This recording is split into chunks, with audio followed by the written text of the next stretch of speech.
when it comes to preparing your firm to go down this road, there's a lot of business processes and issues to consider, a lot of planning involved to ensure you stay ahead of the game. Can we maybe spend a couple minutes and just talk about what some of these key areas are? John, maybe we can begin with some of the financial areas Sure. rather.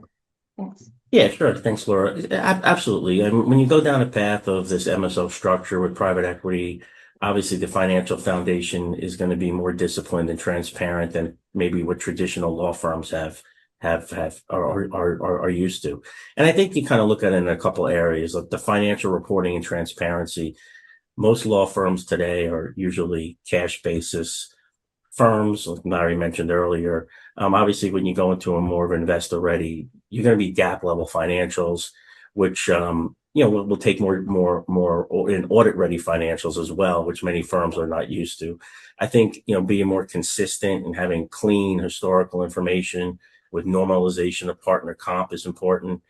Being able to present key performance indicators such as realization, utilization, matter level profitability, revenue per lawyer, by different sectors, and really trying to understand how your business is profitable and where the margins come from.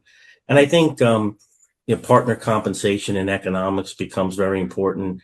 In many firms, partner comp is effectively what the profits left over after they pay everybody else.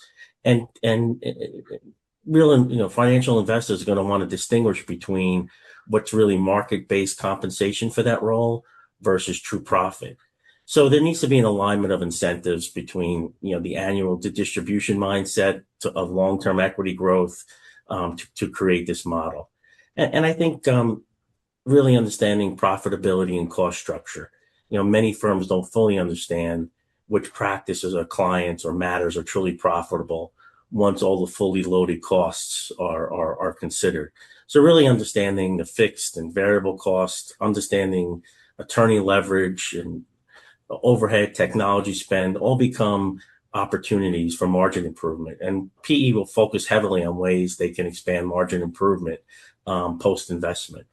And I think many firms often carry significant work in progress and accounts receivable. So improving that billing velocity, converting that work in process and accounts receivable into cash in a more efficient manner will be more of an impetus and more of a cash flow predictability model, I guess. And then last, I would just think about is like really having a strategic plan around technology and capital investment, where really understanding where the needs are and having it kind of laid out over a longer period of time, as opposed to many times now law firms are not really working on a strategic plan over 3 years or 4 years. It's really more year to year as to what they need, and really looking at that and getting to that ROI methodology of understanding that every investment they make should have a stated return, and why they're making that investment is to grow the firm and to have more value. Thank you. Dan, any comments on your side? Yeah, sure. I mean, to follow from John, obviously, financial planning is critical. CFO being heavily involved is critical. Quality of earnings, etc. I think a much more basic comment from myself would be practical. Who's the team? Who's the core team? Who's going to be running this process? The people I know, and not just on this sector, but in a number of sectors, when it's the first time founders and others are doing a transaction with a private equity firm or an investor, oftentimes people underestimate, the commitment involved.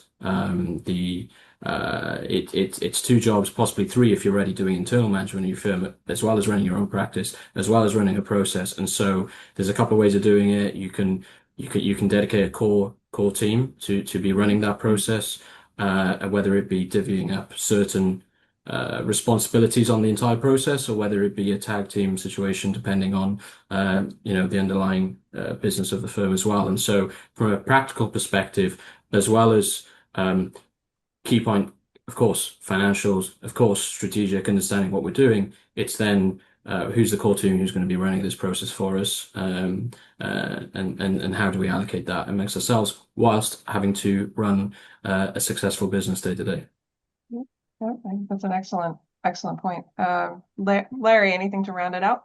Yeah, just quickly, I think every lawyer on this webinar hearing John's list of things that you have to do to get ready, I think their heads exploded. And I think most non-lawyers listened to the list and thought, wait, you telling me these multi-million or billion-dollar enterprises aren't doing this already? Spoiler alert, they're not.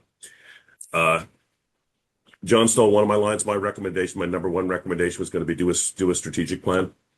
We did it a few years ago. It was extremely helpful. It really forced us to wrestle with who we are, who we wanted to be, and what the metrics would be for success along all dimensions. Some of the fluffy stuff, but also some of the numerical stuff, some of the real performance stuff. My other strong recommendation, and it's consistent, it sits alongside with what both John and Dan were saying, is we mounted an initiative about 4 years ago to start to professionalize our business functions. Lawyers always think they can do everything better than anyone else can do anything. It turns out not to be true. Who knew? But you need to rest it. You need to rest every function that can be wrested from their cold, dead hands and get it into the hands of qualified business professionals. We have a number of C-suite executives at the firm now. It's been great. One of them is on this call. She's pretty good, turns out. Who knew? No, she's wonderful. She's absolutely wonderful. But we've got a great COO, CFO as well. We have a chief innovation officer who's one of the leading legal tech and AI figures in the world, who is helping us build the road before we buy the Ferrari of AI. Whatever your particular strategy is, put it in the hands of qualified business professionals. Let them run through John's list. It will be much less daunting for them than it would be for a lawyer trying to pretend to do it.